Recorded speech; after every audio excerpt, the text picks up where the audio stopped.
Hello friends, मैं हूँ advocate माया मतकोरिया।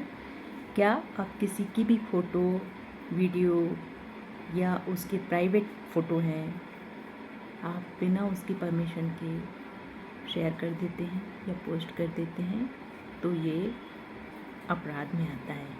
कई बार हमें ऐसा लगता है कि हमारे परिचित के हैं या हमारे रिश्तेदार हैं या हमारे फ्रेंड्स हैं, हम गुड फेथ में वो फ़ोटो पोस्ट कर देते हैं।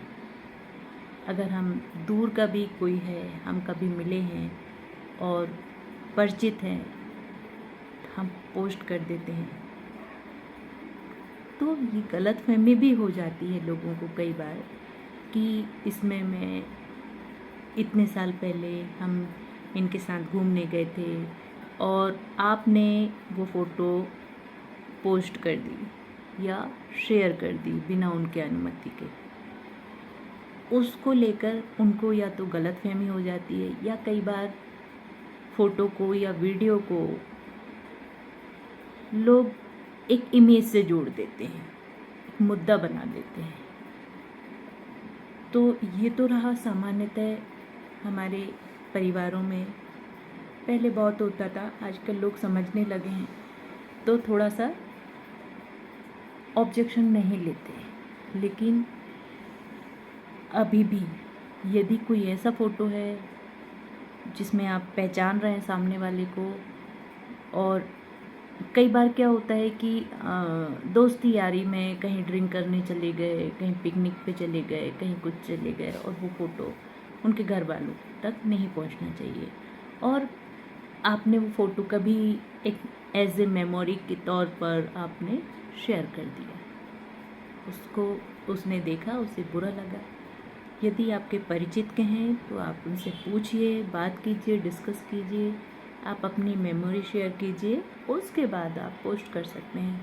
लेकिन आपको ऐसा लगा कि यार ये हमारी मेमोरी है, मैं पोस्ट करूँगा तो उसको अच्छा लगेगा। तो कई बार क्या होता है कि जब वो फ़ोटोग्राफ्स खींचते हैं या वीडियो बनते हैं वो एक सामान्यतः रहते हैं, लेकिन क्या होता है कि एक समय गुजरने के बाद कई चीज़ें व्यक्ति को बुरी लगने लगती हैं। हम स्टूडेंट लाइफ में सभी लोग पिकनिक पे जाते हैं, आउटिंग पे जाते हैं, किसी की शादी में जाते हैं या एक फ्रेंड सर्कल होता है, कैसे भी बात कर रहे हैं, एक इनफॉर्मल तरीके से कैसे भी बात कर रहे हैं, कोई फॉर्मेलिटी नहीं होती है और वहाँ पर हमारी एक ग्रुपिंग फ़ोटो हो गई है, उसे नहीं पसंद की ग्रुप में और भी लोग उसको मान लो कई बार मनमुटाव हो जाता है किसी कारण, किसी का सिलेक्शन हो गया, ये बहुत होता है, किसी का सिलेक्शन हो गया, उसके मन में ये आ गया कि हमने इतना पढ़ा, हम इतने दिनों से पढ़ रहे हैं, इतना कंपटीशन फेस कर रहे हैं, हमारा नहीं हुआ, इसका हो गया, ये वो मन में चीज़ें आ जाती हैं। और जब व्यक्ति पोस्ट पे पहुंच जाता है, पद पे पहुंच जाता है तो कहीं ना कहीं मनुष्य मन है, कहीं ना कहीं उसको भी ये लगता है कि अब मैं ये पद पे आ गया हूँ और मैं नहीं चाहता है मेरे जो भी पुराना फ्रेंड सर्कल है वो फ्रंट में अभी वर्तमान में उसके सामने आए। और ये बहुत होता है कि अरे हमारे साथ का कोई कलेक्टर बन गया, कोई मजिस्ट्रेट बन गया, कोई कुछ बन गया, कोई मिनिस्टर बन गया, कोई पॉलिटिक्स में आ गया। होता क्या है कि एक पद पे पहुंचने के बाद एक अलग इमेज बन जाती है। हाँ, अगर आप उनसे अटैच हैं, उनसे जुड़े हुए हैं, कांटेक्ट में हैं तो कोई बात नहीं। अगर आप उनके कांटेक्ट में नहीं हैं और अगर आपको बहुत इच्छा हो रही है कि आप कोई फ़ोटो, वीडियो या उनसे जुड़ी हुई मेमोरी को शेयर करना है तो आप उनके जन्मदिन पे या उनके कुछ खास अवसरों पर आप शेयर कर सकते हैं कि हाँ चलो भाई उनको जन्मदिन विश करते हुए वो फ़ोटो आप दे सकते हैं। उसमें शायद उनको बुरा ना लगे, लेकिन कई बार कुछ ऐसे फ़ोटोग्राफ्स होते हैं जो आपको नहीं पता इन फ़ोटो में कौन है, क्या हैं, अनजान लोग हैं। कुछ आजकल एआई का ज़माना है, एआई से फ़ोटो का अर्थ का अनर्थ कर देते हैं, उसको कुछ भी वल्गर बना दिया या कुछ कर दिया और आपको लगा कि अरे ये काफ़ी वायरल हो रहा है, आपने इसे शेयर कर दिया। किसी के ऊपर वो अपराध साबित हो ना हो, कई बार मान लो आपने कर दिया और आपके ऊपर सामने वाले ने क्लेम कर दिया कि आपने कैसे ये फ़ोटो शेयर कर दी, आप उसकी मानहानि हो गई, उसकी इमेज ख़राब हो गई, उसका एक रुतबा है, एक वो ख़राब हुआ। आपने इसको पूरी तरह समझा क्यों नहीं, सर्च क्यों नहीं किया, आपने कैसे ये मान लिया कि ये चीज़ सच है और आपने पोस्ट कर दिया। बहुत होते हैं, मुझे कहने की ज़रूरत नहीं है, हर फील्ड में हो रहा है। चाहे राजनीति ले लें, चाहे पॉलिटिकल कॉलेज पॉलिटिकल ले लें, कॉलेज की राजनीति ले लें, या मेन स्ट्रीम राजनीति ले लें, या हम अपने सोशल सर्कल ले लें, या कहीं भी आप देखिए कि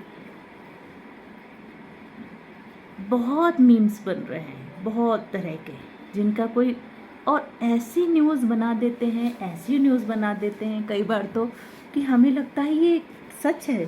लेकिन कितना भी सच हो, कितना भी झूठ हो, आप देखिए उसे, आगे बढ़िए। अगर आपको लग रहा है कि ये चीज़ शेयर करना चाहिए, लोगों की जागरूकता के लिए है, तो आप पहले अच्छे से न्यूज़ में सर्च कर लें, तलाश लें, कई तरह के एविडेंस इकट्ठे कर लें, उसके बाद आप पोस्ट कर सकते हैं। वो भी उसमें आपको रेफरेंस देना होगा कि ये मैंने ये पेपर से ये न्यूज़ देखी, या ये न्यूज़ में इस चैनल के न्यूज़ वालों ने ये चीज़ बताई, या सारे न्यूज़ चैनल में ये चीज़ आ रही है, इसलिए मैं इस चीज़ को ऐसे देखता हूँ, या इसको इसलिए पोस्ट कर रहा हूँ।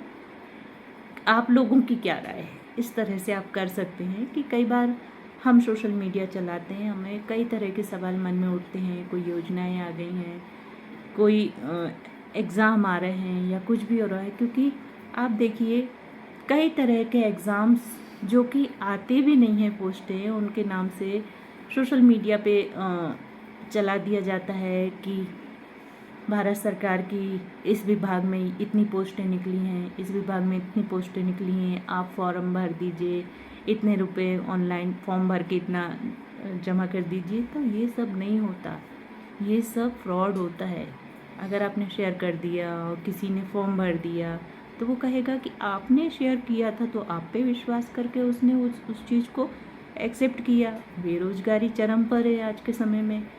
जितने हम जागरूक हो रहे हैं, जितने हमारे पास टेक्नोलॉजी स्ट्रॉन्ग हो रही है, सोशल मीडिया है, उतना ही जनसंख्या वृद्धि के वजह से बेरोज़गारी भी बहुत हो रही है।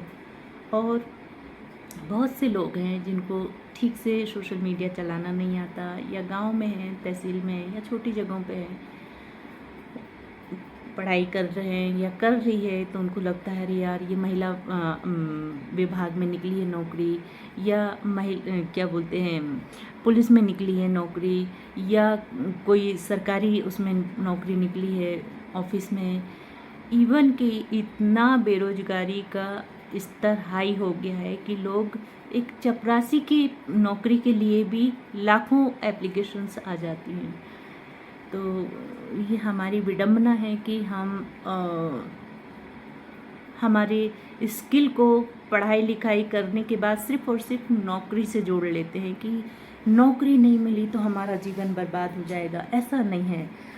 नौकरी नहीं मिलना, नौकरी के लिए पढ़ाई नहीं की जाती, पढ़ाई की जाती है आप चीज़ें समझें, सुनें, और जो भी पढ़ें अच्छे से पढ़ें, नॉलेज लें। और अगर आपको किसी नौकरी में जाना है, एक एज के रहते रहते आपको नौकरी मिल गई तो ठीक है, क्योंकि हमारे भारतीय संस्कृति में ये बोलते हैं कि भाई नौकरी मिल गई, सरकारी नौकरी है, चाहे वो चपरासी की नौकरी ही क्यों ना हो, सरकारी नौकरी है तो उसको अच्छी लड़की मिल जाती है, उसकी शादी हो जाती, घर बस जाता है। लेकिन सिर्फ सरकारी नौकरी और शादी से और घर बसाने से ही ज़िंदगी नहीं चलती। आप अपनी स्किल्स पे काम कीजिए, अपनी स्किल डेवलप कीजिए। आपको जो भी काम आता है, हर व्यक्ति को पता है उसका इंटरेस्ट किस में है। किसी को बचपन में कुछ और इंटरेस्ट रहता है, कॉलेज में आते आते उसका इंटरेस्ट चेंज हो जाता है समय के अनुसार। कई बार हम बचपन में ये बोलते थे कि जैसे मैं बोलती थी कि मैं एडवोकेट बनूंगी। अब मैं एडवोकेट बनूंगी बोलती थी, और जब मैं बहुत छोटे में बोलती थी, लेकिन जब मैंने देखा, जब मैं पढ़ती थी तो मुझे आर्ट्स बिल्कुल अच्छा नहीं लगता था, और मुझे हिस्ट्री कभी समझ में नहीं आती थी। तो और मैथ्स भी मेरा उतना अच्छा नहीं था। हाँ, पासिंग मार्क थे, 60% आ गए थे मेरे 10th में, लेकिन मुझे साइंस चाहिए था, बायोलॉजी साइंस चाहिए था, और मैंने बायोलॉजी साइंस लिया। मेरे घर में मेरे पिताजी ने मेरे को बोला कि आप डॉक्टर बनोगे, बायोलॉजी साइंस लीजिए। मेरे माता पिता की तरफ से बहुत सपोर्ट था मुझे। लेकिन मेरा फ्रेंड सर्कल ऐसा था कि अच्छे अच्छे घरों की लड़कियां थीं। उस समय ये सब नहीं चलता था, हिंदू मुस्लिम सिख ईसाई या ऊंच नीच या कलेक्टर या चपरासी, ये सब नहीं चलता था। हमारे हमारे साथ बहुत सारी ऐसी लड़कियां पढ़ी जो कलेक्टर की लड़की थी, कोई एसपी की लड़की थी, कोई बिजनेसमैन की लड़की थी, कोई था। तो प्रत्येक अलग अलग फील्ड से बच्चे साथ पढ़ते थे और अपने ईगो को घर पे रख के आते थे। और स्कूल और कॉलेज में जो एक फ्रेंड सर्कल बनता है, खासकर स्कूल में, उसी समय डिसाइड हो जाता है कि हम क्या बनेंगे या क्या करेंगे।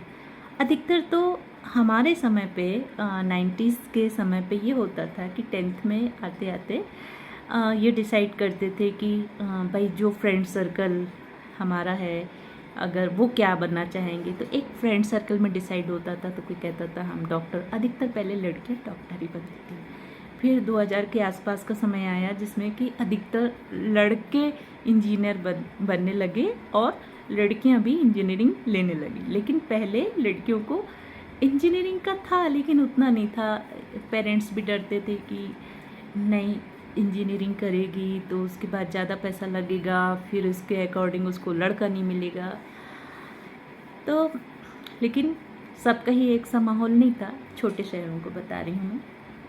तो जब हमने बायोलॉजी साइंस लिया तब बहुत खुश। 10th के बाद 11th में, 12th मेरा दूसरे स्टेट में हुआ, मेरी फ्रेंड सर्कल छूट गई।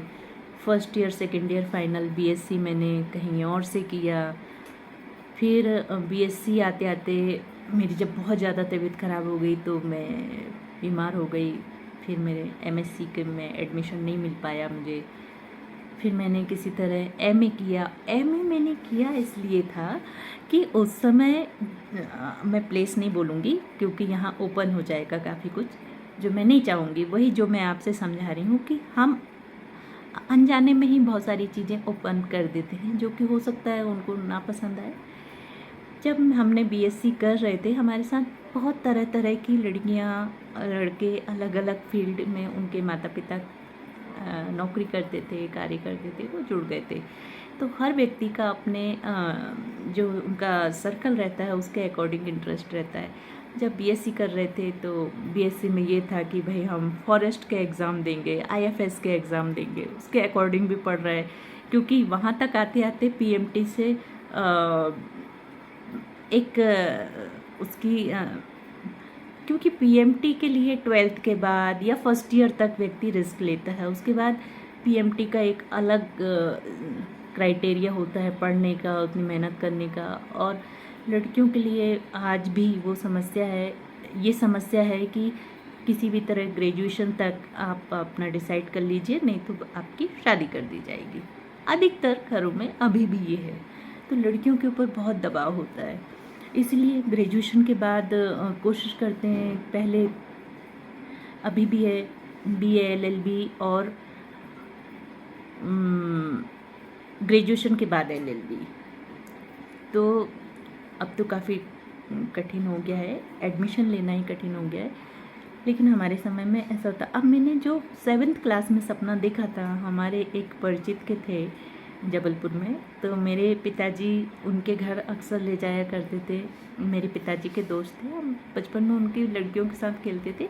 वो अंकल वकील थे, हाई कोर्ट वकील। तो उनके जो चैम्बर बना था, उसमें बड़ा सा चैम्बर बहुत सुंदर सा सजा हुआ, टाइपिंग की मशीन रखी हुई, एक टाइपिस्ट लगी हुई। तो वो सारी चीज़ें देख के ऐसा लगता था कि वकील यानी इतना सारे बुक्स, बड़ी बड़ी बुक्स अलग अलग तरह की। तो मुझे किताबों से बहुत प्यार रहा है शुरू से, हर तरह की किताबें मैं पढ़ लेती थी। जब मैं छोटी थी, मेरे भाई लोगों की जो किताब निकलती थी, गर्मियों के दिनों में अधिकतर लोग बच्चे 2 महीने की छुट्टी पड़ती थी, कोई नानी के यहाँ चले जाता था, कोई कहीं चले जाता। मेरे पिताजी गवर्नमेंट सर्वेंट थे, तो हम अधिकतर मैं मम्मी के साथ कम ही जाती थी, मैं पिताजी के साथ रहती थी। तो भाई लोगों की जो किताब रहती थी, हम वो पढ़ते थे। पिताजी के साथ रहते रहते वो पढ़ते थे कि आगे का कोर्स, मेरे भाई लोग मेरे से 2 साल 3 साल आगे थे, तो उनके पढ़ते रहते थे।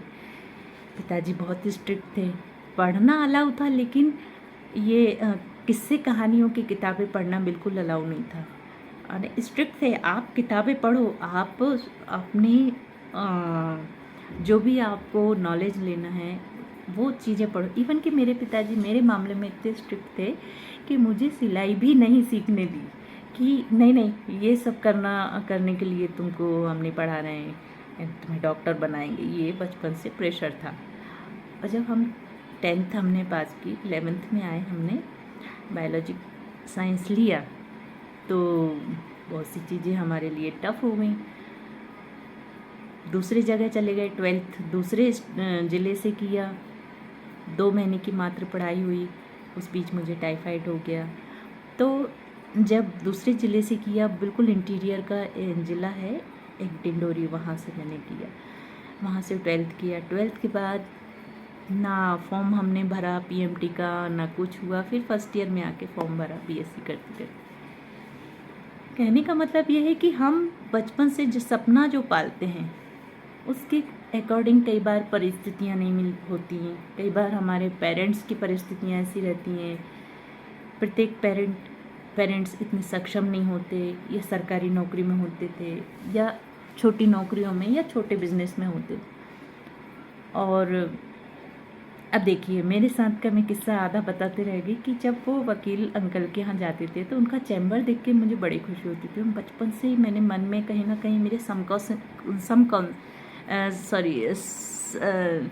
दिमाग में, सबकॉन्शियस माइंड में ये चीज़ बैठ गई थी कि मैं वकील बनूंगी। यानी उस समय मेरे लिए वो वकील का ड्रेस, वो कोट, वो सारा गेटअप बहुत अट्रैक्ट करता था। और वो किताबें, कि इतनी बड़ी बड़ी किताबें पढ़नी पड़ती है, इतना इतना अच्छा चैम्बर था उनका, कि मुझे ऐसा लगता था कि वकील बनना मतलब ये चैम्बर में बैठना और किताबें पढ़ना और लोगों को सलाह देना, जो मुझे बहुत अच्छा लगता था।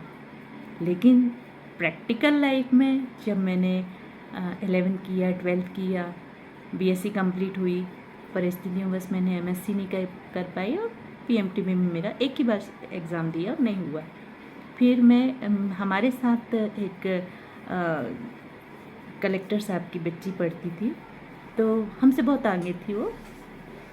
उन्होंने हमें गाइड किया, और काफ़ी मेरे फ्रेंड सर्कल में काफ़ी अच्छी लोग थे। तो वो लोगों ने कि ग्रेजुएशन के बाद क्या करोगे, ये वो। छोटा ज़िला था, इतनी ज़्यादा समझ नहीं थी, तो उन्होंने हमें गाइड किया कि पीएससी की तैयारी कीजिए आप। तो बीएससी के बाद एमएससी में एडमिशन मिला नहीं, हमने एमए में एडमिशन लिया, एमए पॉलिटिकल साइंस। अब चूँकि मेरे पिता इतने घर में बातें करते थे कि मुझे पॉलिटिकल साइंस की, पॉलिटिक्स की समझ नहीं थी, लेकिन जो पब्लिक एडमिनिस्ट्रेशन या नौकरियां कैसे मिलती हैं, क्या होता है, ये कॉन्स्टिट्यूशन, ये सारी चीज़ें मैं बहुत अच्छे से समझती थी। तो मुझे इंटरेस्ट हुआ, मैंने बोला कि ठीक है, मैं मेरे पापा से बोलो, मैंने कहा मुझे एलएलबी करना है। तो बोले ठीक है एलएलबी करो। तो उन्होंने लेकिन उस समय एलएलबी में एडमिशन हो चुके थे, और बहुत लिमिटेड सीट होती थी, हो चुके थे, और क्लासेस सुबह लगती थी। और मेरे साथ समस्या ये थी कि उस समय मैंने एक स्कूल ज्वाइन कर लिया था, सुबह पढ़ाने जाती थी, प्राइवेट स्कूल था। तो मुझे ऐसा लगता था कि मैं अगर पढ़ाने नहीं जाऊंगी तो वो बच्चों का क्या होगा, स्कूल का क्या होगा। तो होता ये है कि हम अगर अपनी जिम्मेदारी को ठीक से निभाएं, तो हमें हर फील्ड में अपने काम से प्यार हो जाता है कि हाँ, हम ये मेरी जिम्मेदारी है, मुझे इसको ठीक से निभाना है। अब जब मेरे फ्रेंड सर्कल में ऐसा एक ग्रुप बना जिन्होंने हमें पीएससी का बोला, हमने पीएससी की तैयारी की और मैंने पीएससी का जो प्रीलिम्स के सब्जेक्ट रखे, राजनीति शास्त्र और पब्लिक एडमिनिस्ट्रेशन। पब्लिक एडमिनिस्ट्रेशन इसलिए क्योंकि मेरा राजनीति शास्त्र का जो सब्जेक्ट था एमए का, उसमें पब्लिक एडमिनिस्ट्रेशन भी था और राजनीति शास्त्र का सब्जेक्ट भी था। तो मुझे ये दोनों सब्जेक्ट पढ़ने में बहुत मुश्किल तो नहीं हुई, लेकिन चूंकि मैं साइंस से थी, आर्ट्स के सब्जेक्ट पढ़ना रटना, मुझे रटना कभी नहीं हुआ। मुझे हमेशा चीज़ें पढ़ के समझ के एनालिसिस करके ही आया। और मैंने देखा जो एकदम पढ़ के रट के जो लोग कर लेते थे वो लोग सफल हुए हैं जीवन में, बहुत सफल हुए हैं। ये कंपटीशन एग्ज़ाम निकाले हैं उन्होंने, उनके एग्ज़ाम्स में नंबर अच्छे आते थे वो, लेकिन वो बोल नहीं पाते थे। उनको अगर बिना देखे बोलने के लिए, अधिकतर अगर उनको बिना देखे बोलने के लिए बोल दिया जाए तो अधिकतर नहीं बोल पाते थे। बाद में सबको आ जाती है स्किल्स बोलने की। मेरे साथ ये था कि मैं छोटे छोटे बच्चों को ट्यूशन्स भी पढ़ाती थी, प्राइवेट स्कूल में भी पढ़ाती थी, तो मेरी बोलने की स्किल अच्छी थी। तो मैंने जब पीएससी के दिया, नहीं हुआ सिलेक्शन, फिर मैंने कोचिंग शुरू की, पीएससी की कोचिंग शुरू की। कुछ समय अच्छा चला, फिर समय ऐसा आ गया कि मुझे किसी कारणवश वो शहर छोड़ना पड़ा और मुझे भोपाल में आकर नौकरी करना पड़ा। चूँकि नौकरी में मेरा करना मजबूरी नहीं थी, लेकिन एक एज होने के बाद हमें लगता है कि मेरे पिता रिटायर हो गए थे, मुझे लगता था कि नहीं, अब मुझे बोझ नहीं बनना। तो ये आत्मसम्मान प्रत्येक के अंदर होना चाहिए, चाहे लड़का हो चाहे लड़की हो। आपके घर वाले आपको पढ़ा रहे हैं, आपको आगे बढ़ा रहे हैं, ये बहुत बड़ी बात है, क्योंकि वो समाज से फाइट कर रहे हैं। समाज का दबाव बहुत रहता था, अब तो नहीं है समाज का दबाव, ना लड़कियों के लिए ना लड़कों के लिए, ना माता पिता के लिए। पहले माता पिता पे बहुत दबाव होता था कि अरे लड़की बड़ी हो रही है, इसकी शादी कर दो, लड़का बड़ा हो रहा है, इसकी शादी कर दो। तो पहले जल्दी शादी कर देते थे, लड़कों की भी लड़की की भी। लड़कों की नौकरी लग जाए तो ठीक है, नहीं लग जाए तो ज़िंदगी भर वो परेशानी होते रहते थे। लड़कियों के साथ भी यही था।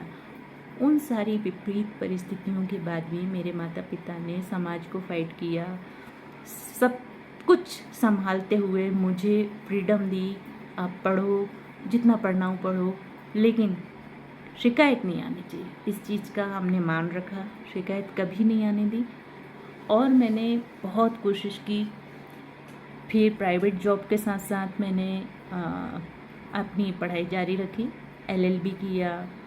इस बीच कई सारी जगह मैंने एलएलबी के पहले 2-3 साल मैंने कई सारी जगह नौकरियां की। और मैंने, चूँकि मैं मानसिक रूप से संतुष्ट नहीं थी कि मेरे को ये नौकरी नहीं करना, या मुझे देखिए, समाज सेवा भी हम जब कर पाएंगे जब हम अपने आप को ठीक से समझ लेंगे और अपने मानसिक रूप से, शारीरिक रूप से और आर्थिक रूप से मजबूत होंगे, सुरक्षित होंगे।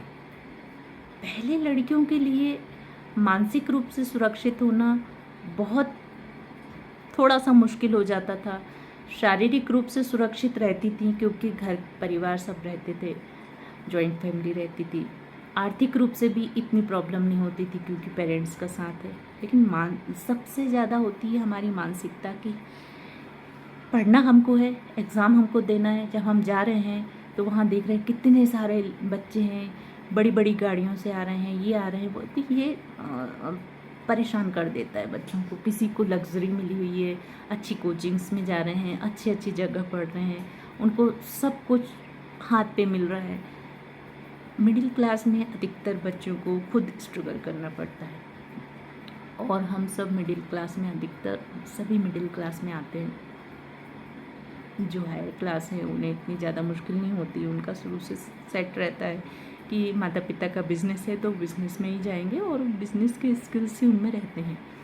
मुश्किल कहाँ आती है? देखिए, निचले तबके को भी मुश्किल नहीं है, उनके बच्चे पढ़ जाएं उनके लिए वही बहुत है। लेकिन ये मेरा अनुभव है कि पढ़ाई लिखाई बहुत ज़रूरी है। अगर हम शिक्षित होंगे तो भी हम दूसरों को शिक्षा के लिए प्रेरित कर पाएंगे, आगे बढ़ा पाएंगे।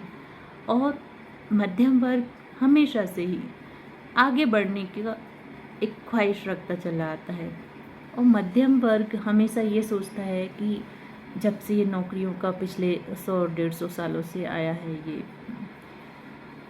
तो मध्यम, खासकर आज़ादी के बाद जब नौकरियों का प्रचलन ज़्यादा हुआ मध्यम वर्गों में, तो ये हो गया कि जब एक पीढ़ी ने नौकरी कर ली, उनके बच्चे पढ़े, वो आगे बढ़े, उनके बच्चों को भी नौकरियां मिली, फिर तीसरी पीढ़ी आते आते थोड़ी नौकरियां कम हो गई। और अभी जो हम तीसरी या चौथी पीढ़ी कह लो, हमारे जो सामने जो दिख रही है, इन पीढ़ियों में तो इतनी ज़्यादा प्रतियोगिता हो गई, इतनी ज़्यादा जनसंख्या हो गई है कि वो अपनी स्किल्स के दम पर और अपनी मेहनत के बल पर ही कोई अच्छी पोस्ट पा सकते हैं।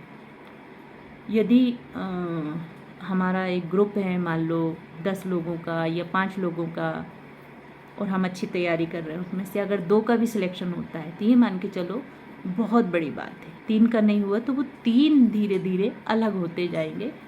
कहीं ना कहीं इन्फिनिटी कॉम्प्लेक्स आता जाता है यदि उन्होंने अपने ऊपर काम नहीं किया। तो वो 2 हैं, मान लो कोई जज बन गया, कोई कलेक्टर बन गया, कोई कुछ बन गया, तो आप ये मान के चलो, आप मन में ये मत सोचो कि अरे ये तो बन गया, अब इसे घमंड नहीं।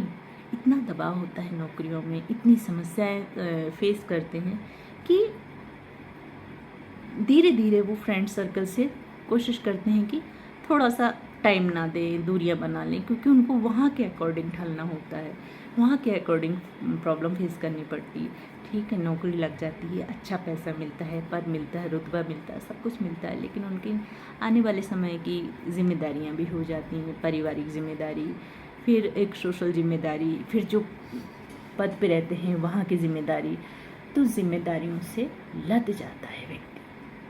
तो अगर हम जिंदगी में जिम्मेदारियों को अपने अच्छे तरह से निभाएं और स्ट्रेटेजी बनाएं, तो जिम्मेदारियां निभाते हुए भी हम अच्छी ज़िंदगी जी सकते हैं। कहने का मतलब है, हमने शुरू किया था कि इतना सब होने के बाद जो सफल हो गया है उसे कोई फ़र्क नहीं पड़ता है कि पीछे क्या छूट गया है, लेकिन जिसको नहीं मिला, इतना पढ़ने के बाद नौकरी नहीं मिली, या ठीक से सफल नहीं हो पाया, या अपने ऊपर काम नहीं किया है। अपने ऊपर काम करने का मतलब यह है कि यदि आपका किसी भी पद के लिए सिलेक्शन नहीं हुआ, तो ये सोचिए कि इतनी लाखों की जनसंख्या में आपने कंपटीशन फेस किया, आपने उतना सब फेस करने के बाद सिलेक्शन नहीं हुआ, 1 नंबर से, 2 नंबर से, मेरा भी 2 नंबर से, 1 नंबर से रहा है, तो लेकिन मैंने हमेशा उस चीज़ को अपने ऊपर हावी नहीं होने दिया। हाँ, दुख होता था मुझे, मुश्किल से हफ्ता भर, उसके बाद अपने आप को मैंने फिर से चेंज किया कि क्यों नहीं हुआ सिलेक्शन, क्या मैं इस चीज़ के लिए बनी हूँ। अपने ऊपर भी वर्क करो, क्या मैं इस चीज़ के लिए बनी हूँ, मैं किस चीज़ के लिए बनी हूँ, क्या मैं ये काम कर पाऊँगी। यदि मैं कर पाती तो एक स्टार्टिंग की एज में ही आप कंपटीशन फेस कर लेते हैं, पास कर लेते हैं। लेकिन कुछ कंपटीशन ऐसे होते हैं, जैसे IAS का, UPSC का, या PSC का भी जो एज बढ़ा दी है सरकार ने उसके अकॉर्डिंग, या सिविल जज के, तो उनमें अनुभव भी चाहिए। अभी तो 3 साल कंपलसरी कर दिया है। तो आप ये मत सोचिए कि हमें सफलता नहीं मिली। स्किल डेवलपमेंट का मतलब है आप जो भी प्रेजेंट टाइम में जो भी पढ़ रहे हैं, जो भी कर रहे हैं, जिसमें फील्ड में काम कर रहे हैं, अगर आपको उसमें इंटरेस्ट नहीं है तो इंटरेस्ट जगाइए, सोचिए कि आपको करना क्या है। देखिए, बिजनेस हर व्यक्ति के बस का नहीं होता। बिजनेस के लिए आपको या तो बैक सपोर्ट होना चाहिए कि भाई इतना पैसा है आपके पास, आप बिज़नेस कर सकते हैं, या आपने कुछ MBA वगैरह की है तो आप बिज़नेस कर सकते हैं, या आपको बचपन से एक बिजनेस स्किल माइंड सेट है आपका कि आप बिजनेस कर सकते हैं, क्योंकि नौकरियां भी हर किसी के लिए नहीं बनी है और बिजनेस भी हर किसी के लिए नहीं बना है। और लड़कियों के लिए अगर ठीक ठाक स्थिति में रहीं तो आगे बढ़ जाती हैं, नहीं तो स्कूल से ही डिसाइड हो जाता है कि वो क्या होगा। पेरेंट्स का, उनका खुद का ग्रेजुएशन होते होते स्थिति समझ में आ जाती कि इनकी शादी होगी, ये क्या करेंगी। कई महिलाएं ऐसी भी हैं जो शादी करके बाद में पढ़ाई की है और अच्छी से अच्छी नौकरियां भी पाई है।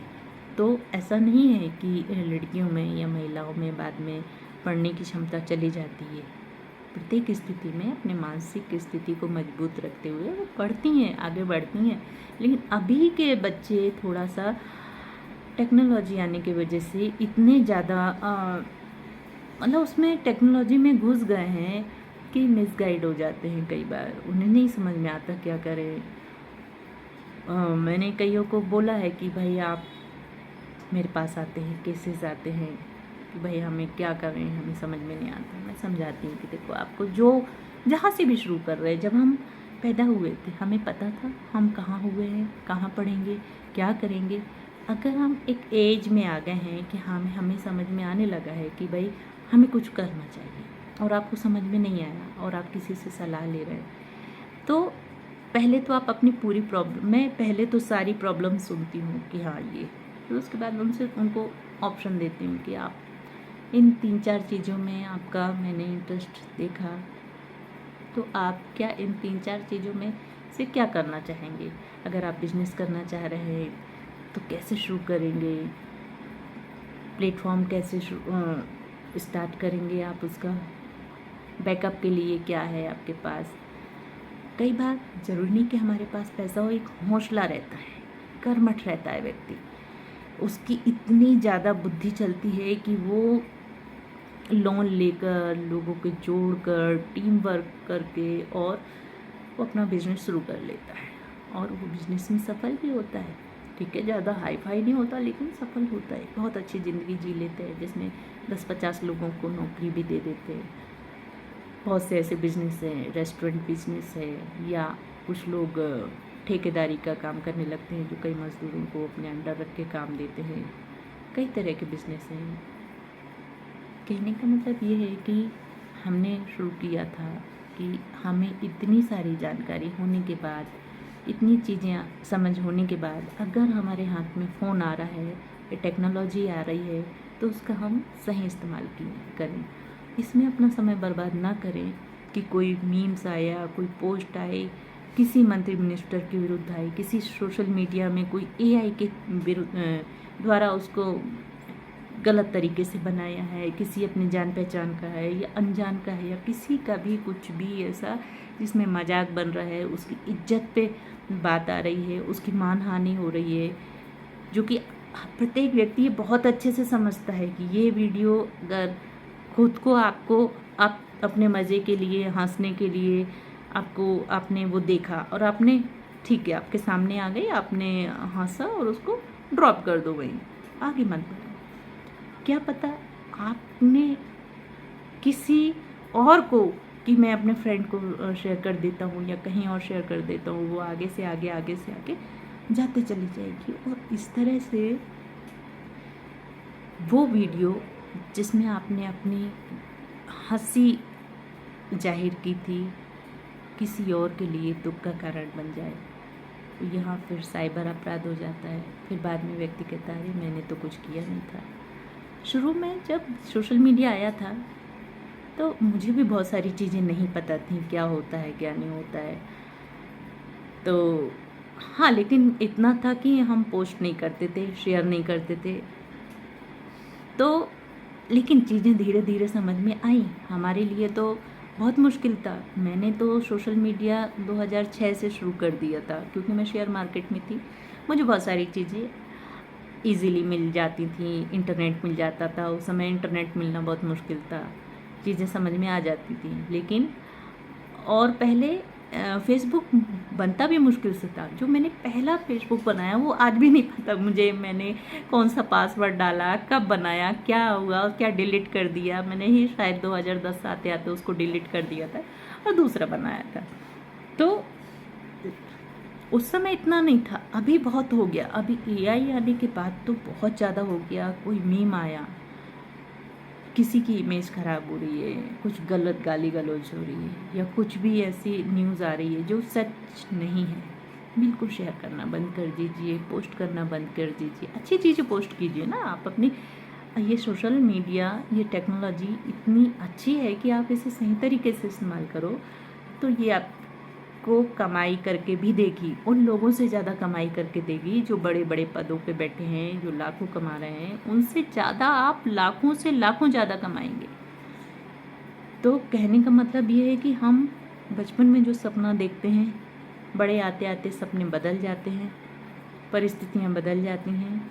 हम जब प्रत्यक्ष ज़िंदगी में साक्षात्कार होते हैं, ज़िंदगी को प्रैक्टिकल तरीके से जब जीने लगते हैं तो ज़िंदगी कुछ और ही होती है। ज़िंदगी इतनी आसान नहीं है जितनी आसान हमको लगती है, लेकिन ज़िंदगी बहुत आसान है यदि हम किसी और के समस्याओं का न रखें।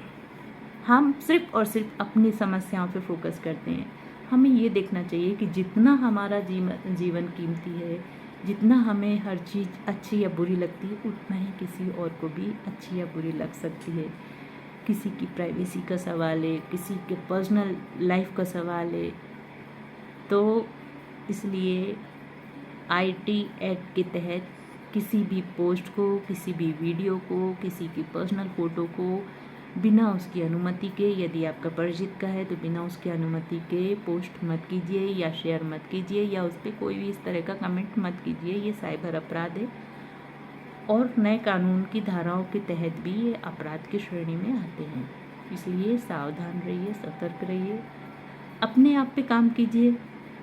कहते हैं ना कि मुद्दतें लग जाती हैं अपनों को भुलाने के लिए, और उम्र गुजर जाती है अपने आप को तराशने के लिए।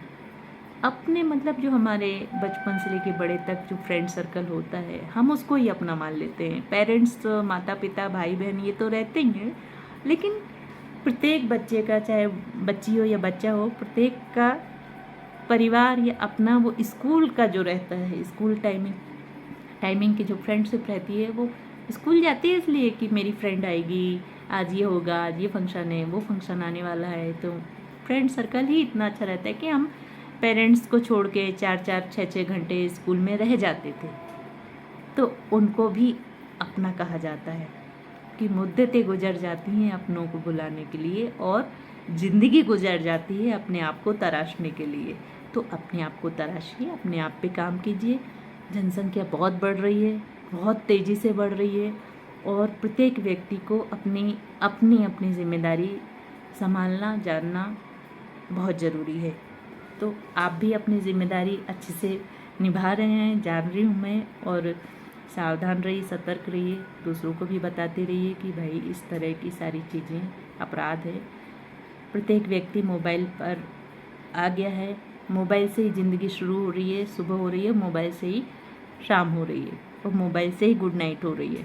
तो इसलिए मोबाइल पे अपने आप को सेफ रखें, सुरक्षित रखें, सावधान रहें। धन्यवाद। शुभ रात्रि।